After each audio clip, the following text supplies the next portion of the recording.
My name's Rashaya Goins with What's the Word, and I have Jay Soulja. What's the word? What's the How word? are you today? I'm doing well. How are you? Pretty good, pretty good. So before we get started, we're just gonna do some just fun questions Okay. just before we get started into the actual questions. So, what is your favorite movie and why? Favorite movie. It'll probably be. I'm like a movie head, Mm-hmm. so I watch a lot of movies. But shit, favorite movie. Mm-hmm. I don't know. Probably Friday. Friday, Yeah, just a simple, just yeah. Just classic. some simple Yeah, classic. You know what I mean? Like mm-hmm. it's always gonna be at the top rank out of Something a that you lot can of different enjoy. stuff. Yeah, Yeah, I facts. got you, Yeah, got yeah. you. What is a song that people would be surprised that you know? Um, I don't know. I don't know. Like I listen to so much music, I couldn't really like pinpoint, man. And if I do know it and it's obscure, I damn sure don't know who sings Mm-hmm. it. You Like feel me? Chris Like, Stapleton, maybe. I don't Or even know who that is. That sounds ridiculous. Like, I mean, I listen to like, I say like the most exotic thing I done listen to, and I probably get shunned by like the music world. It's probably like some Nirvana or something like that. okay, Some rock music. okay. Blink 182. You know what I mean? Like, I'm hip to some of their records and stuff like that. Green Day. Okay. Stuff I don't even think vibes I like know who that. that is, but Yeah, it's a rock and roll vibes. It okay. was a phase. Um, what's your favorite album of all time? Favorite album of all time. Mm-hmm. Um, in hip hop, probably Mm-hmm. probably Get Rich or Die Trying by 50 50 Cent. Cent. Okay. Um, that album came out at when I was really consuming a lot of hip hop and really understanding the genre in totality, Mm-hmm. and like everybody was rushing to get that album. So Mm-hmm. to be a part of that rush and that experience, everybody talking about it, and it's like a big time commercial album. I felt like Get Rich or Die Trying was definitely like a memorable purchase for me. That's a good one. That's a good Mm-hmm. one. What is your go-to karaoke song? Probably some Charlie Wilson shit. Charles, You know what what I'm song? saying? Oh, probably when he was with the Gap Band, might be like outstanding. You Mm-hmm. know what I That's a mean? good one. I'm trying to think of what else. So Charlie Charlie Wilson Wilson. vibes. That's a Yeah, good one. I yeah, love some Charlie Gap Wilson. Band vibes. Who is your dream collaboration? Um, Dream collab. Mm. I probably want to work with probably like Erica Badu. Erica Badu. Probably like She's not too far. She's in Dallas. She's from Dallas, you yeah, know? she right up the Yeah, block. yeah. Yeah, yeah, for sure. I like Erica Badu for sure. Erica Yeah, Badu. you know what I'm saying, something like that. Okay, cool. Tim's too. Tim's. Tim's, Yeah, that's a yeah, good yeah. one. That's Good vibes. good. R&B vibes. Mm-hmm. Okay, so you're from Austin, but you moved around a little bit. You Yeah. spent some time in Pflugerville, and for the people who don't know, that's like a small city. Pflugerville's not that big. You went to Hickerson High School. Can you talk about your upbringing and how that shaped you as an artist and as a person? Yeah. I like my upbringing was involved a lot around creativity. My father Mm-hmm. made music Mm-hmm. to a degree. He didn't really like take it to the ultimate capacity of all seriousness, but the traits that I got from just seeing my dad, seeing my mom, even just be the personality that she is. I got a very outgoing mother, Mm-hmm. and she was a host to all of her parties. You know what I'm saying, Mm-hmm. and just it, those character traits definitely shaped the way that I engaged with the music world. You know Mm-hmm. what I mean? Just having a spirit of wanting to learn, a spirit to be willing to ask questions and communicate and Mm-hmm. find why things are the way they are. You know Mm-hmm. what I mean? Like, um, my mom was somebody who really allowed me to explore things at a young age, as far as the music goes. Attend concerts, listen to Mm-hmm. whatever I wanted to. Didn't really put a filter on my experience musically. So I really grew up with that freeness as a kid. Especially Mm-hmm. like when you got artists like Lil Bow Wow at the peak. You feel me? Yeah. Like you feel like you could be a part of this. You Mm-hmm. know what I'm saying? Um, I played football too, so Mm-hmm. like the disciplinary stuff from football. You know what I mean? Was definitely like just character traits and characteristics that I would apply to my personal things. To like, yo, if I'm a go getter, it's Mm-hmm. a certain kind of attitude, a certain kind of thing you want to be able to adopt to like, pursue the shit that you want at the fullest capacity that you can. That is amazing. Yeah. That's great. We're gonna get into football stuff later too. Tight shit. Tight You talk shit. about your family a lot in your music, and you just talked about family right now. How Yeah. important is family to you? It's real important, you can it's easy to get like sidetracked in this Mm-hmm. world, you know what I'm saying, by just like not really having a true gauge of what somebody has in store for you or has Mm-hmm. in their best wishes for you. So Mm-hmm. like staying grounded with people who, who've been able to see you develop, see you evolve as a human, as a Mm-hmm. man, Mm-hmm. it's important to have around you, you feel me? It's just easily get convoluted with a lot of the stuff that's out there. And, what I mean? People just being what they is, you know what I mean? We Mm-hmm. people, you know what I mean? So Mm-hmm. it's good to like when things get fickle, you got a foundation Mm-hmm. around that you can lean on for sure. That support system, You yes, feel that's me? really good to get you back in line when you Oh try. God. Like you said, music runs in your family. You said your dad, was into music. Yeah. I read that he, taught you how to sing, a Yeah, little yeah, bit. yeah. Can you talk about how much that has had how much that has had on you, your influence musically? Yeah, Just your dad. a huge influence. I used to be shy to sing for real, but Mm-hmm. like I think you know, my dad's favorite singer is Charlie Wilson. So like going back to Oh, that that makes question, like sense. Okay. the things that my dad would listen to and hear, like I always like the way that I learned. I always wanted to know why things were what they were. Like Mm-hmm. if something is great, why is it great? Mm-hmm. If something is cool, well, what makes this cool? Like what kind of perspective can I look at it and Mm-hmm. what kind of lens can I put over minds to see it from whatever view that there may be. So, Mm-hmm. my dad was just somebody who was he would just like game me to a lot of different music and Mm-hmm. hearing him sing, hearing him on the through his stereo before, just like damn, that's my dad Mm-hmm. singing and he's sitting here next to me teaching me things. And Mm-hmm. it was just something I felt like I definitely always had in me, but over time had to figure out how to implement it into my creative Mm-hmm. repertoire. You know what I'm saying? Because Mm-hmm. writing raps in comparison to writing R&B or writing things that are the soul, neo soul, I would say, is it's a difference. You know what I mean? It's a Mm-hmm. totally different pace. It's fewer words, and you got to figure out how to find that bridge and simplicity and get into the point and get into uh utilizing words and utilizing tonality Mm-hmm. in a way that it can be an instrument for you for Mm-hmm. sure. And you do sing a lot in your music. Well, a little bit. Would you just do straight like just singing for an Yeah. album? Have you thought about that? I would think about it. Yeah, Mm-hmm. I think I'm in the stage right now musically where I'm just like really falling back in love with creating.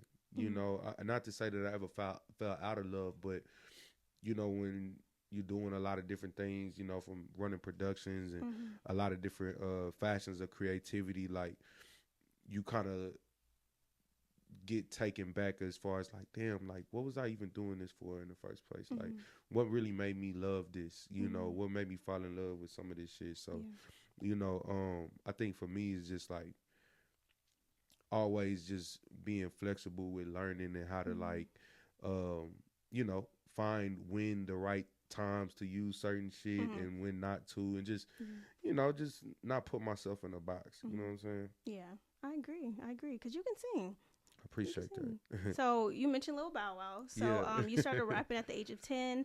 Can you talk about that? And who was your favorite rapper Yeah. when you were a kid? Yeah. Yeah. When I was a kid, of course, Bow Wow was one of my favorites. I would go to like the Scream Tour concerts that was Oh. out here. Okay. Yeah, like my mom would let me go and hang out with the homies, and we'd go to those concerts. And I was going to South by pretty early. Like Mm-hmm. Ludacris was uh, uh, one of my favorite artists for show at that Mm-hmm. age, because Ludacris was somebody who kind of taught me what a punchline was in Mm-hmm. rap. Like he would have very animated bars, and his Mm-hmm. delivery was just like he made you listen. So like Mm-hmm. listening to like Ludacris, listening to Chameleonaire. Mm-hmm. Um, I was a young nigga listening to Zero, and I thought I was Oh just wow. like super mature to listen to Zero. Like Mm-hmm. just because like that was back in the day. Like I don't even want to feel like it's too long ago, but that was a time where how music was being consumed, it was kind of like a rite of passage to be a part of, and certain kind of like Zero, like it was super mature. It was super. All my older cousins was listening to Zero, and it was like you had to be a certain mature level to hear this kind of material. So like, listening to that young was like my way of like sneaking into this to this to this world that I wasn't supposed to be in, so like yeah, like artists like that, just anything that was just really like challenging me creatively, or just like opening my eyes to a different world that was out there for sure. Okay. Yeah, it's funny you say Ludacris, because in your music I hear a lot of like punchlines, like you said. We're gonna get into that too, because I was like, wait a minute.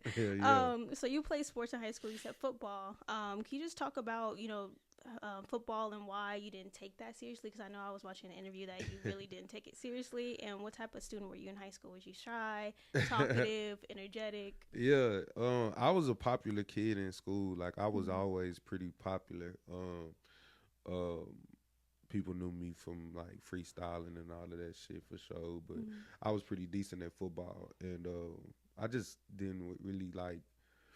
I wasn't really gonna play the politics in football that really came with it. Going to school. I mean, going to practice after school and practice in between all that extra shit. So you I have a wasn't love really. for it. Yeah, I mean, I loved it. I loved it. I played it for 18 years of my life. Oh, like okay. I played football since a kid. Like, and I wasn't bad at it. You know what I mean? It was just, I felt like what God called me to do was like, yo, I could do this music shit. I can, that's what I felt like. Still to this day, like, man, like you have a true calling in this area in your life. So Do you still watch football? Like, who are some of yeah, your players? Like, what's your team? Like yeah. Texans, I'm not the Texans though, not unfortunately. Not the Nah. Cowboys. I'm gonna be real. Anything in the Texas realm. So I root for Texans. I root for the Cowboys. If I'm gonna have a preferred choice, it's the Dallas Cowboys. What? But genuinely, like, come on, man. Like, we gotta talk What? about legacy here, man. Yeah, only Delusional. thing I would give the Texans, y'all had the Oilers, y'all had Earl Campbell, and he's a UT veteran. You know what I'm saying? So, I love UT, University of Texas.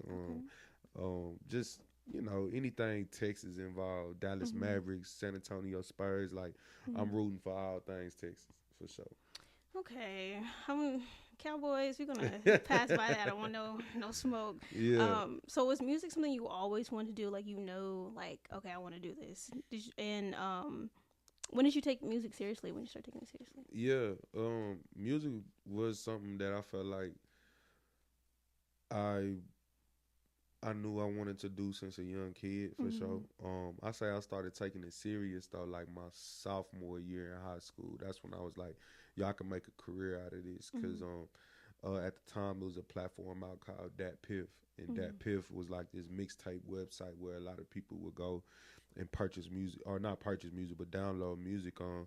And I, during them years, I was already very hip and savvy on social media before a lot of my peers were. Like, I was somebody on MySpace in middle school with like 30,000 friends. You know what I'm saying? Like, I just already had a internet appeal. Like, I understood the internet, and I felt like it was weird because I think I hyper indulged to a degree to where it's like now where you want to be flexible on the internet, I can't really get into too much shit. Like, I ain't really like that type of nigga. Like, I'm not gonna be TikToking and all of that shit. Like, I can't get into TikTok it. It's not my dance. vibe. You know what I'm saying? But We can find a TikTok dance look, for you to do. I'll find Little one, something cool. too. Yeah.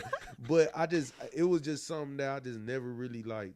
Like, I was just always hip to just things that my peers weren't. So like taking music serious was like, yo, man, like my sophomore year, it was the year that I really felt like I can do it on that pivot. I went what they would call viral. I had over like 30,000 downloads on a project that I dropped in one night. And I was on like that Piff had this hot this week list that they would put out, and I was on this hot this week list with like J. Cole and Lil B, a lot of famous artists, and it kind of like gave me a glimpse into what was to come for me. You know what I mean? Like I had just met my DJ at the time. We ended up doing a show with like Wale, and it was just like, damn, like this could be something major. It's something that I really feel like I could do. But I would say like my sophomore year was like the true genuine time where I was like, yo, this shit really opening up my eyes that it's a possibility for sure. Okay. You say that you put out your first body of work 24/7. 24/7. A mixtape you dropped in high school, correct? Right. So how would you compare your first mixtape to your current project now? Please Don't Trip. What's crazy is that 24/7 was my first go at making like all original material. This was the first time I ever worked with a producer who made everything in-house, did everything in one studio session. And, I think in comparison, I felt like 24/7 was me attempting to make industry music with my style. Like, yo, this is my style. Please Don't Trip is just like a compilation of material that I made in preparation for an album. Like, but just I would, lack of a better words, like throwaway music. Like just really, yeah, that's like throwaway music. yeah, like shit that I just got in the tub. Great throwaway music. Yeah, I appreciate it. Yeah, nah, like I just got a lot of material. You know what I mean? Like, you know, Please Don't Trip is just, it's just that's light work. You know what I mean? Like compared to what I feel like I really want to hyper indulge an audience with. You know what I'm saying? Like, shout out to my boy Shelly Nix. He my videographer. Like a lot of them videos and shit. Like we shoot that shit one day, put that shit out. Like we not really overthinking the process. Like I feel like 24/7. I came into it with some thought and with a goal in mind of what I wanted to achieve. You know what I mean? But Please Don't Trip is like, it's like, man, I'm at a space in my career where it's like I have nothing else to like convey about how skilled I am. I think over time, like you do this shit and you be like, yo, man, I want people to know that I'm a great rapper. I want people to know that I'm the best and whoopty whoopty woo. And it's like I feel like I didn't prove that. You know what I mean? I feel like I didn't put it into the ethos as far as like my peers go, that I believe I'm unfuckwittable, you know what I mean, on some music shit. But I think leaning into just having the free spirit of just like, yo, I don't got nothing else to prove. Like I'm finna just put this shit out because this is what the fuck I feel like. This is what I've been on lately, And Please Don't Trip is that, you know what I'm saying? It's also, a dosage of material that I'm giving to people in preparation for an album that I'm dropping next month. So really, yeah, super excited. Yeah, April 18th. April 18th. April 18th. Cool. Oh my gosh, we're gonna get into that too. Yeah. So, Chamillionaire, Zero, and Screw are some of your musical influence, correct? Yeah. Being that those are some of your musical influences, was it difficult to navigate your own sound, being that those artists influenced you? Nah, those artists helped me find my sound. Okay. I think it's a difference between copying and being inspired, and I feel like those are people who inspired my sound. I was somebody who was listening to these artists, and like I say, going back to how I learned, like what's great about this person. Like Chamillionaire was an artist who knew how to use a word like multiple times in one bar and use it different ways, and I'm studying that, and I'm like, yo, that's something that I want to be able to add to my repertoire. It's like my music is like literally like a gumbo pot of all of the best rappers that I feel like have made an impact in my sonic journey. You know what I mean? Like if you hear like even like I got a record called Breadwinner that's on my new album. That's the first song on there. Like I wrote that the hook in a spirit of like 50 Cent. Like it's like, yo, this is, I hear this shit. Like I hear these traces of inspiration in the material, and to channel into it,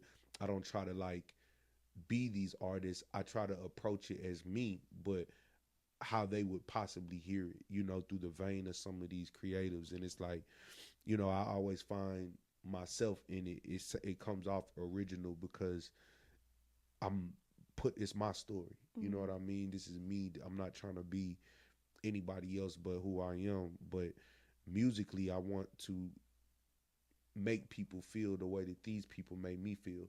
And I have to understand how they are utilizing their instrument, whether that's their voice, whether it's their lyrics, whether it's, an ad lib. I have to understand that, so that way, whenever I want to get into my repertoire, I can invoke those same feelings for my listener. When I'm talking about a specific topic, when I'm getting into a certain vibe, like it has to. How do I create the ambiance? You know what I mean? And it is it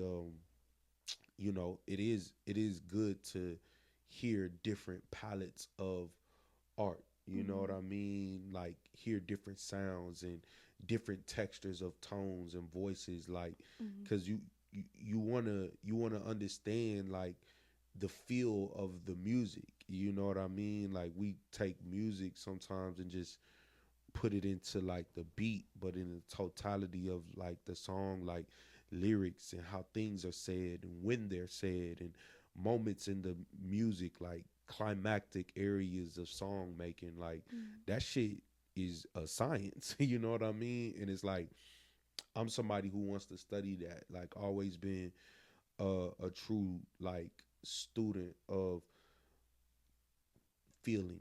You know what I mean? Because these things made me feel a way to the point that it inspired me to want to go into this as a career field. So it's like, why not learn from the best? Why not, if the culture is embracing these people as the best, why not figure out what it is about them to adopt and to add to your repertoire on your own path of greatness? You know what I'm saying? Yeah. So Absolutely. yeah. That's great. So a lot of artists tend to move out their hometown. Could you see yourself doing that? Maybe for better opportunities? Uh, Not really. Like, I feel like it's a lot of opportunity moving here to Austin. You know, Yeah. I've had, who don't have thoughts about like getting out of there. But I'm born and raised here. You know what I mean? I've been here my whole life, so it's like you have moments where it's like, man, I can go here, go there, but it's weird that people have that ideology that they feel like they can go somewhere where nobody else can embrace them. I mean, somewhere where nobody else knows to have them embrace them, but you haven't gotten people that do know you to embrace you here. And I think that that's a very backwards, not very, but because I can see what people what people try to do, but in my perspective, it's like, yo, like you have the one up here. You have the one up here with people that people that who've seen you around, who make when you're moving in the authentic path and you're being authentic and true to yourself, like people are going to appreciate the growth that you've developed. It's people that have been knowing me since I was in middle school and know me as, man, Jalen, I remember you having your notebook with you on the bus, always writing raps. Like I got homies that know me from that. So it's like, when people see that to where I am now, it's a totally different way that peers are willing to galvanize behind you, in comparison to you going in a diluted market or a saturated market like, yo, I'm finna go to New York or I'm finna go to LA. Nigga, you gonna have to be goddamn me, nigga, diamond in a diamond in a diamond in the rough. Like you got a 5X who you are to be able to shine in a space that's already dynamic in culture, dynamic in thinking, dynamic in this, like it's a very dynamic space. In Austin, like even in just Texas, like in the span of Texas, like in Austin, it's a lane that's like very wide open because we still developing our culture. We're still developing what the identity is here in Austin, and we live in a hybrid of Houston and Dallas cultures. They are the front front runners of our cultural experience. We see Houston and we see these things and we want to party and we want to maneuver in the spaces like these big time cities. So it's like with me, it's like, yo, man, I got a blank canvas here with a ton of support with people who have seen me, establish myself as a creative, as a businessman. Me moving from here, it's kind of tough. I'm finna crack the code at this motherfucker. You know what I mean? Like I'm on the cusp of it. So it's like I couldn't really see myself moving right now. You know what I mean? Just because the trap jumping. So I can't I be don't know, mad. man. Houston pretty lit. Nah. Houston seems cool. It's cool. And it's just also another No, thing. It's like a lifestyle thing too. You know what I mean? Yeah, Like I understand. Houston a little bit too fast for me. It So is, I can, if I got the opportunity to move at my own leisure and kind of have my own space and still be able to impact the people, like I'm good with that. That's great. Staying within your community. Can you talk about your experience opening for Wale, and can you tell me what you learned from that experience? Man, so my first time opening for Wale was a eye-opening experience. It was the first big show that me and DJ Napalm did together, and I was so nervous, because everything was just moving so fast. I done dropped this mixtape that it went viral. I done did my first South by Southwest, and now I'm opening for Wale at Emos, and it's, I done sold tickets to all my people in high school. Everybody is coming to see me. I done had motherfuckers with signs made and shit, and it's like, damn, you finna blow up. You opening for Wale. This Wale is at his probably highest moment right now. Dice Pineapples is jumping, all of that shit. And we get on stage, and before the show, I had a chop with Napalm, and I'm so green. I say, Napalm, man, like, what you think we should use to play this music, bro? Like, should you use the USB or should we use the CD? And dog, like, I'm just going off of just like me just being green, like, yo, use the CD, bro. Like, I feel like, granted, shit could skip, shit could whatever. You've seen this fuck up before, like it can happen, And we went with the CD, and the music was playing, and I'm trying to perform, and all the people is in the audience. I'm talking about is packed to the fucking back, and they ready for it, nigga, because DJ Napalm was like, man, if y'all ready to hear Jay Soulja make some noise, I'm talking about that shit went insane. Crowd went crazy. I'm like, oh shit, it's finna go up. So he got the CD on, music started playing, and that shit was playing delayed as fuck. And I'm trying to rap on beat, and that shit is not on beat. And I'm looking in the crowd, and people are not fucking with it, and they are starting to boo. And they booing me right now. I'm talking about it's deep, it's packed in this hole, and niggas are booing me right now. And I had to cut the music. I say, DJ Napalm, cut this shit real quick. I say, hey, I turn to him. People booing me. It's getting louder, and I'm like, hey, bro, fix this shit right now. He take the CD out, put the USB in. Music started playing perfect. I'm hearing it. And while people was kind of tuned out, I had to make in that moment while I'm getting booed, like, hey, bro, do you want to do this?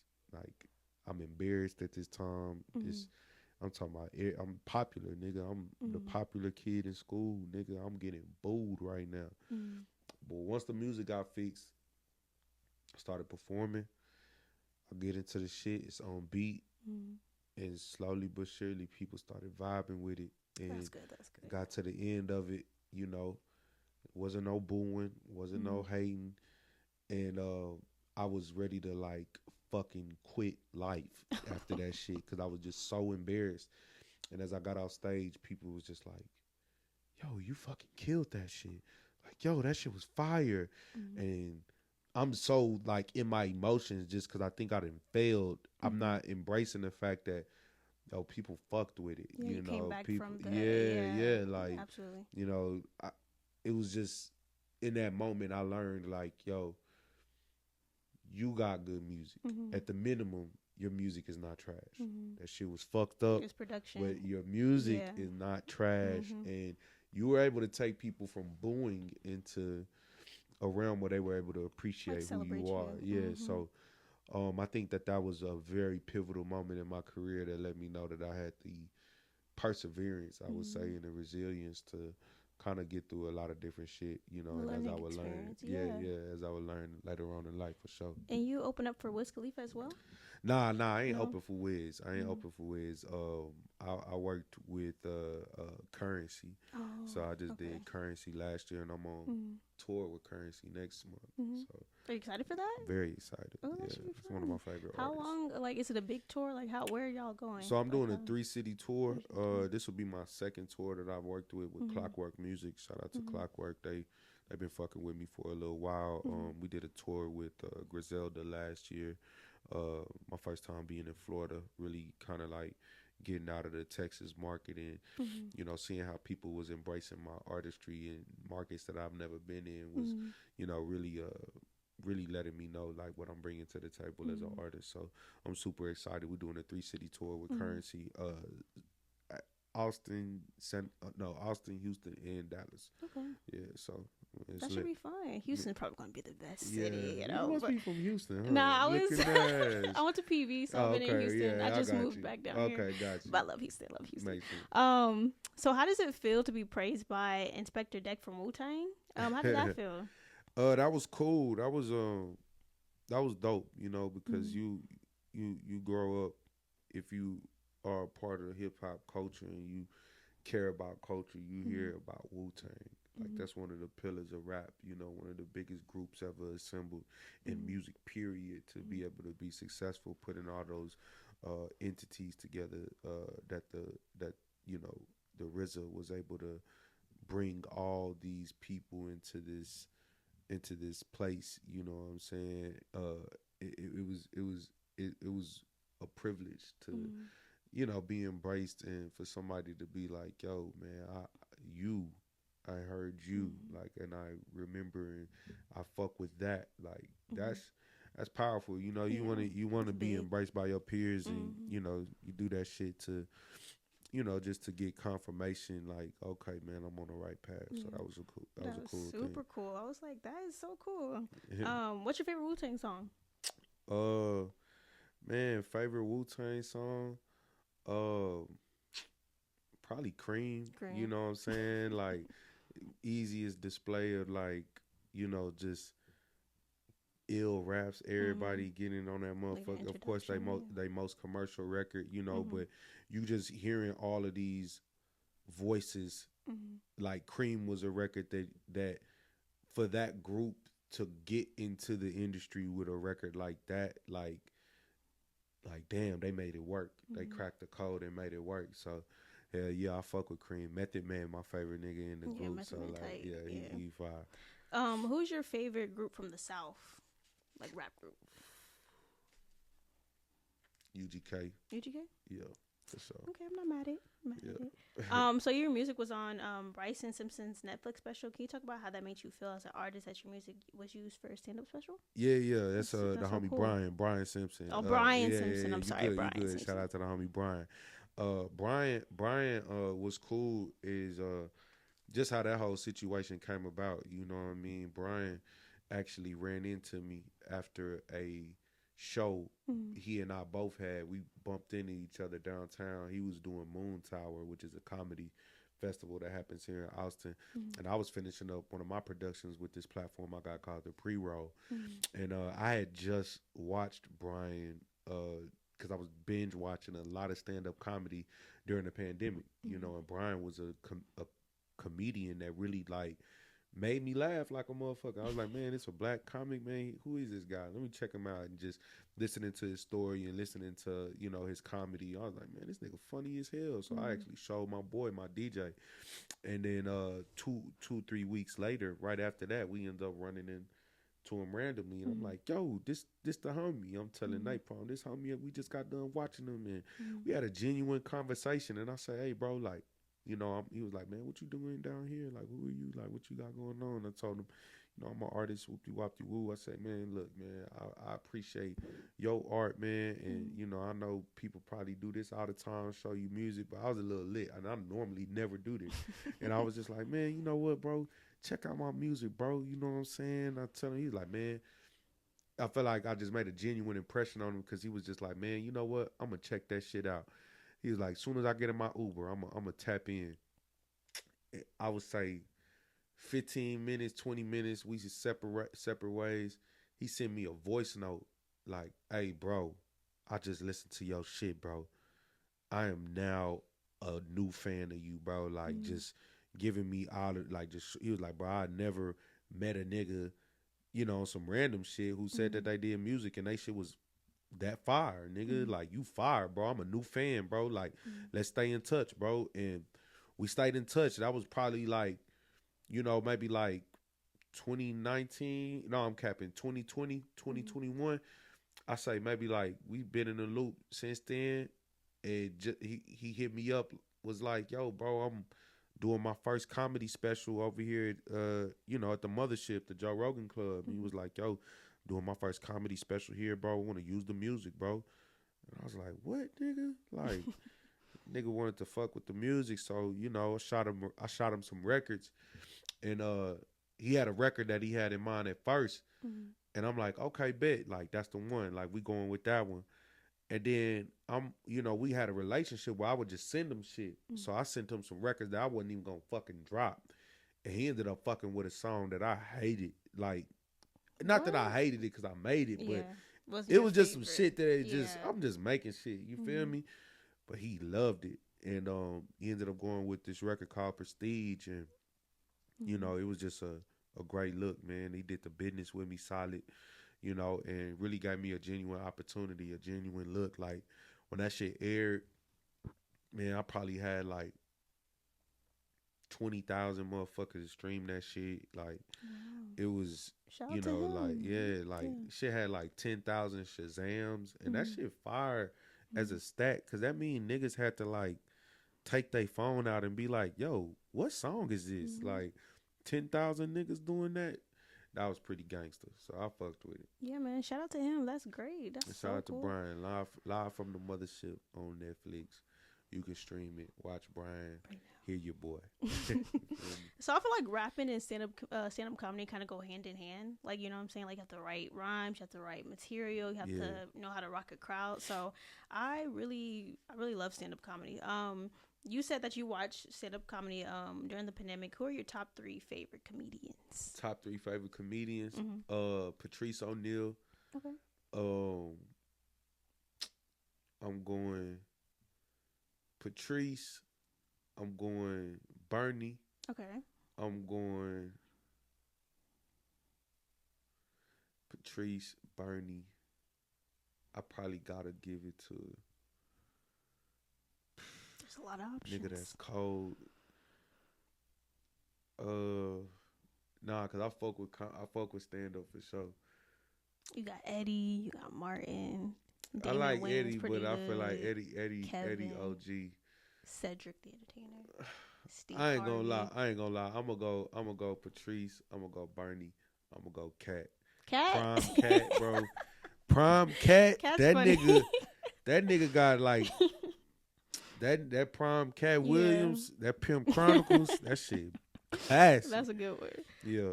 Do you think just watching comedians and just their craft and everything has helped you possibly with performing and maybe mimicking some of the things to help you prepare maybe? Or rocking a crowd? You know, they two totally different worlds. You know what I mean? Like, getting into comedy as far as just a spectator, like, I've never tried stand-up comedy, so I can't really like give a true take on that kind of question. But what I can say is that it is an art form, and that shit is not just getting on stage and telling jokes. Exactly. It is a true skill, you know, timing, like rap, social intelligence, having, you know, charisma, having wittiness, Mm-hmm. having self identity and self awareness. Like Mm-hmm. all of those things play a true factor. And I feel like, in music, some of those Mm-hmm. character traits can run parallel with one Mm-hmm. another. But I think comedy, people who are great at comedy and just Mm-hmm. having that natural freeness to just come as they are, Mm-hmm. because comedy is a very Very raw. it's very raw, Yeah. and you have to be okay with who you are Mm-hmm. in any fashion. Mm-hmm. But in comedy, the more that you don't have that self identity is, Mm-hmm. I feel like, is the more that you Mm-hmm. could possibly steer away. But Mm-hmm. like in music, it's like it's a lot of people who try to be something that they not Mm-hmm. and get a lot. Mm-hmm. I love comedians because they have a very authentic Mm-hmm. self realization. Like they know Mm-hmm. who they are. They Mm-hmm. they might have been like they had to earn this funny at some Mm-hmm. point in their life Yeah. because of somebody either picking on them, Mm-hmm. or that they come from an obscure back point Mm-hmm. or whatever. So I think two different Mm-hmm. lanes, but both have A lot of yeah, similarities because for you sure. can't just get up there and rap. You can't just get up there and do stand up Facts. comedics and stand up. You cannot. Facts. Everybody's gonna see right through that.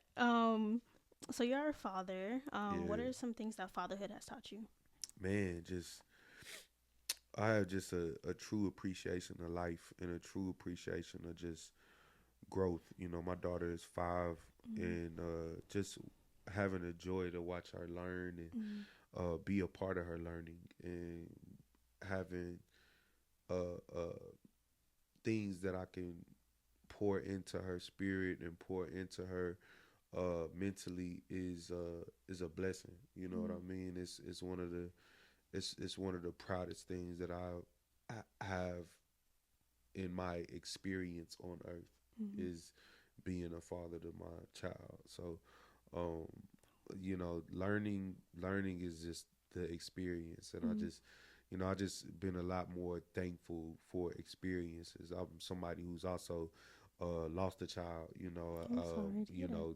I lost my son. Mm-hmm. It'll May 19th will be 7 years. You know what I'm saying? So, Sorry to hear you that. know, going through that, and having the opportunity to raise my daughter, and see her reach milestones as a child and Mm-hmm. be a child, Mm-hmm. not have to grow up too fast or Mm-hmm. none of that. Like, I'm in a blessed position to be able to be a provider and be a patient, and optimistic and Mm-hmm. fun and flexible Mm-hmm. parent. You know what I'm saying? So it's a blessing for sure. Oh, that's great. Seems like it taught you a lot about 100%. yourself. That's beautiful to hear. So being that, this lifetime can, bring challenges, disappointments, and listen to your music and hear some of your life challenges, what do you do to keep your mental health healthy? Uh, Exercise, Mm-hmm. pray. Somebody who's a firm believer in God. My relationship with God is everything. Mm-hmm.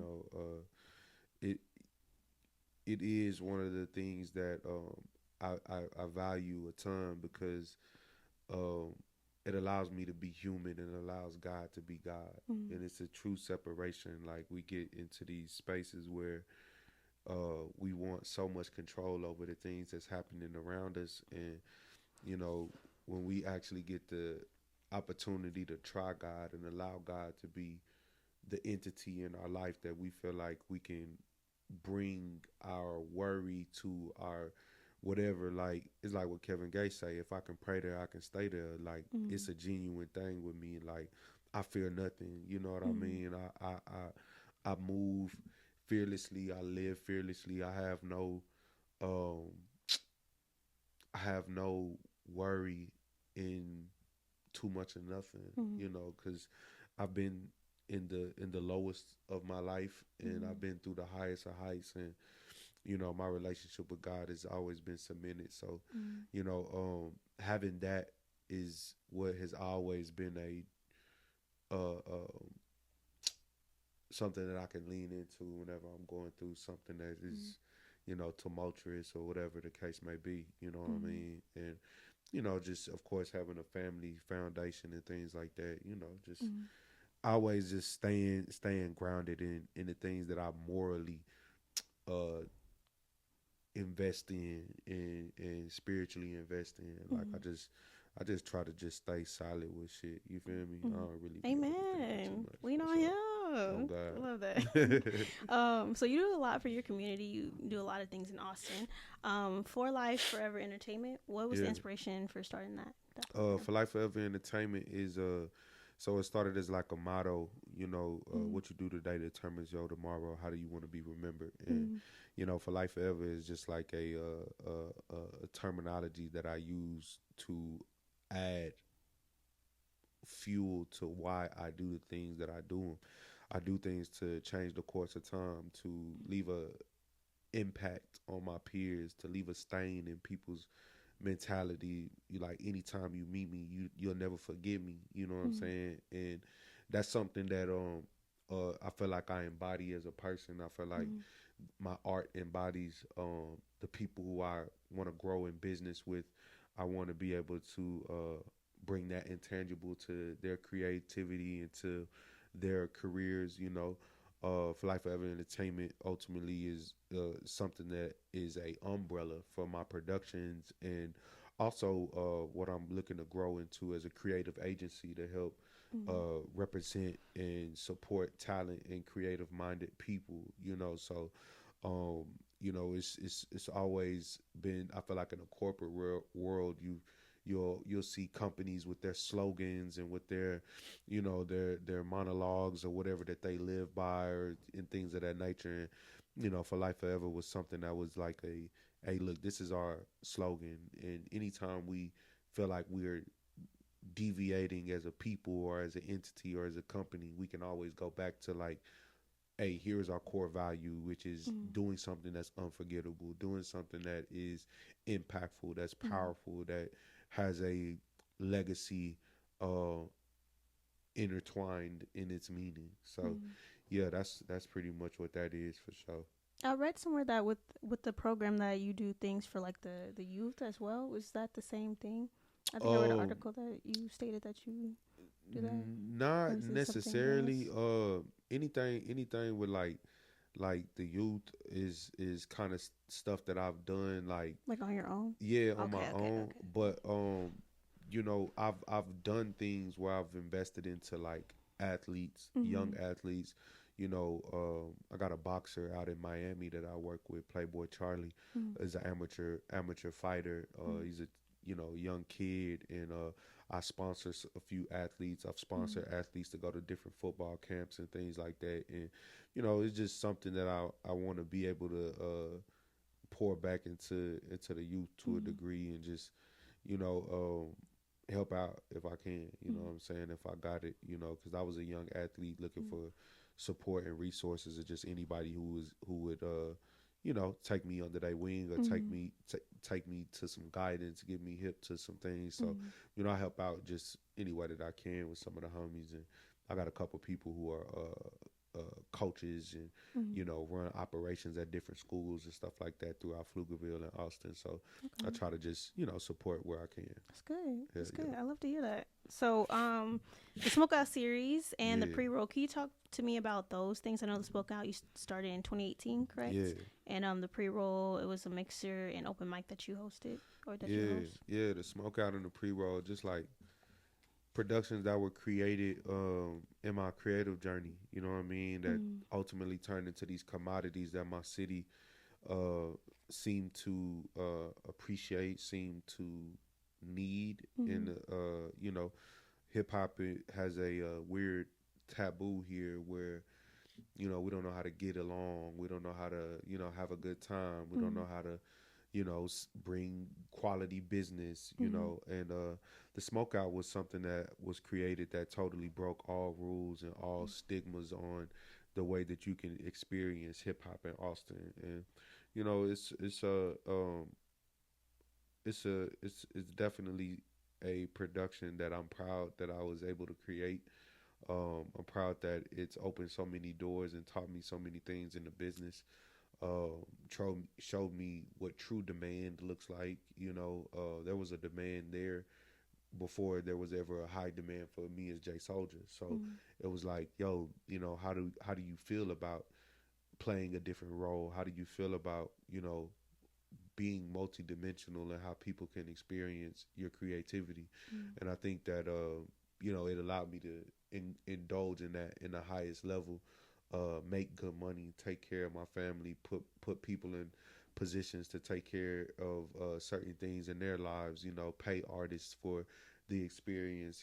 Just different things that I feel like a lot of people in music, in the hip hop genre, never really got to experience. I was just Mm-hmm.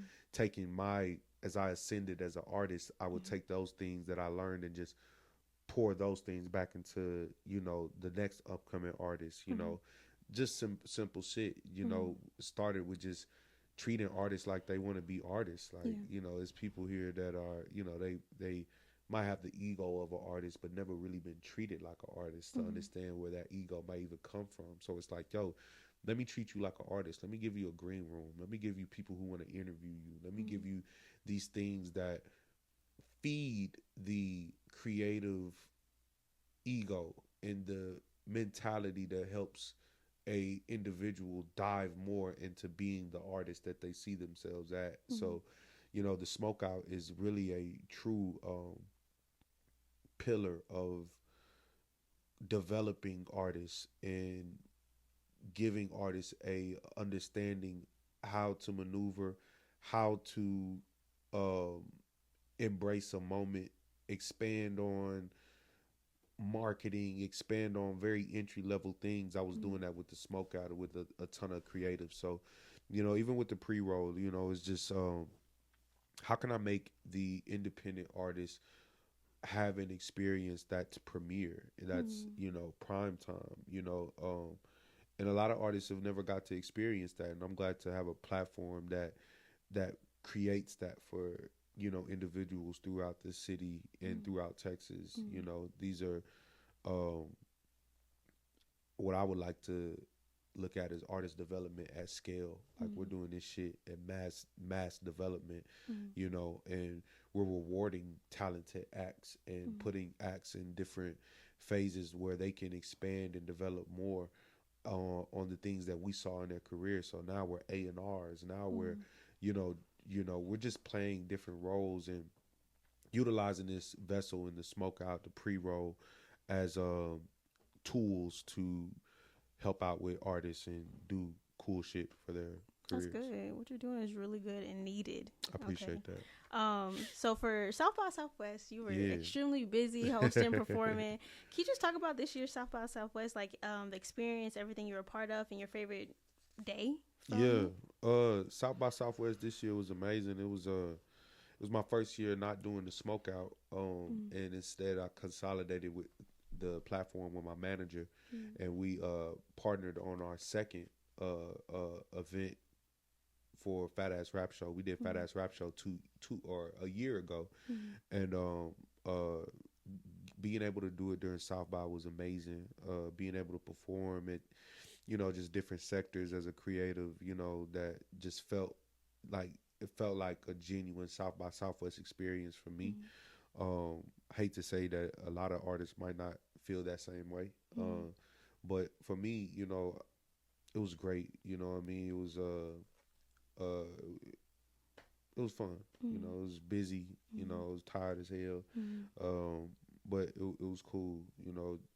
I was having a production get featured in Rolling Stone was lit. Um, that's it's PR and shit like that people pay for. That we don't pay for none of that shit. Like we don't ask for none of that shit to happen. Like Mm-hmm. we don't ask for Rolling Stone come to our show and come watch these artists that you don't have a fucking clue who they are. Mm-hmm. Come and it's crowded, it's packed in here. Mm-hmm.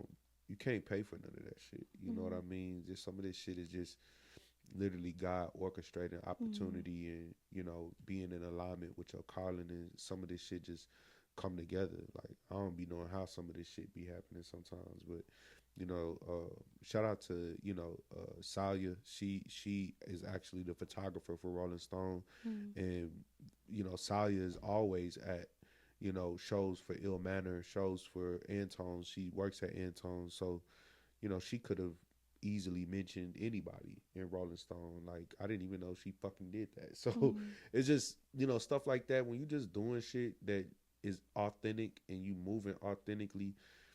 Everything like you got to meet your blessings halfway in this shit. So like South by was like my this year was like, damn, you done planted all of these seeds. You done really crossed so many bridges, and did so many things the right way. Here is your reward in that experience. So that's what it felt like. Yeah, shout out to you and your team. Y'all did a lot. It looked great. It looked amazing. It.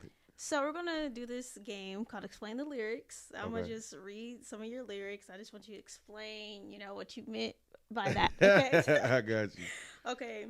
Not a slave to moments. I am a master plan. What do you mean by that? What's the that means like that was an Aston Genty, and that pretty much mean like, man, I can't be caught up in right now. Like, and if I'm in a situation that I don't want to be in or I don't fuck with, I always got a motherfucking master plan idea. And it was just kind of like a twist, like a double entendre, like, you got a slave and master, you know what I'm saying? So, it was just me kind of like, man, like I always got a master plan. Wordplay. I always got something up my sleeve. Yeah. Okay. And this next one. Sorry, let me get together. Come on. I can never be chill. Have to be cold on a hoe. Come on. On God. On God. Because I can't be chilling. Like, I gotta be like. What do you mean? I feel like sometimes, like, in every situation where, somebody might not totally value what you bring into the table because they not understanding what they may be bringing to the table. So they try to like lower your value, lower what you like. No, you got to understand that I know who I am. I'm coming in knowing I'm me, right, right. So it's like, I can't not be who I am. So I can never chill. I can never chill on me coming in the room and commanding energy, or I can't chill on that. This is who I am. So it's like, it's just me. Like I can't chill on that shit. I'm gonna be called on the motherfucker every time. You feel me? Okay. I cannot conform to the one who's gonna bleed like I bleed. Yeah, man, I ain't scared of no man. You know what I'm saying? I ain't scared of no man. I ain't never I don't care who you is. You know what I mean? Like, and it's not about like no machismo shit, no fighting shit, but it's more so like yo, we are people at the end of the day. You know what I mean? It's only one God. You feel me? So it's like, if you're a person like I'm a person, you know what I'm saying? I shouldn't have no fear in communicating with you, conversing with you, having a disagreement. It should be safe for us to have the human experience at all times. You know what I mean? And so it's just me expressing it, you know what I mean? And just letting people know, I'm come as you are. I'm come as I am. You feel me? Okay. And your album, that's something that you're working on or is coming out. Can you talk more about it? Not to give too much away. You said April 18th, right? Yeah, okay. April 18th, From the Soul 2. I'm super excited about it. It's going to be a special project. I've been spending the last maybe 5-6 years putting this together. A lot of the music people have heard from me in the span of these 5-6 years are all throwaway projects for this album. You know what I mean? So like, you're going to hear records that are on here that were made 4 years ago, 5 years ago, but still have creative relevancy today, just because I held on to them for this moment, you know what I'm saying? From the Soul 2 is a dedication to both my kids, my late son and my daughter. And, I went into it with the vein of like, man, God forbid something happened to me, but if it did, play this shit for my daughter so she know what kind of man her father is. Like, play this shit so she know, anybody who know, if you was a fucking alien, nigga, and you dug this shit up out the dirt 30,000 years from now, nigga, like, who the fuck was this guy? You'd be able to listen to it and have a true understanding of what I bring to the table as a man, what I bring to the table as a creative, as a lover, as all fashions. It's all existing in that album. So I'm super excited to like show that and share that with my listeners and with people who are fans of me, and kind of give people a better window into who I am as a person. For sure. Oh my gosh, super excited. Yeah. Do you have anything else you want to share? That's coming up. Shit, man, we on tour. You going on tour, right? Tour, it's gonna be lit. You know, album coming. You know, we got things in the tuck that we can't discuss. Okay. So trust, it is a must that it's gonna buzz. Right. So you feel me? I can't. I'm just going with the flow of things, and time will reveal all that. You know, this shit is gonna always be on the incline. You know what I'm saying? So. I'm just playing the role. You feel me? Well, Jay Soulja, thank you so much for taking the time to interview me. I really appreciate it. Yeah. My name's Sherry Goins, but what's the word with Jay Soulja? What's the word? Yeah. You did. Yep. Check it out, check it out, check it out.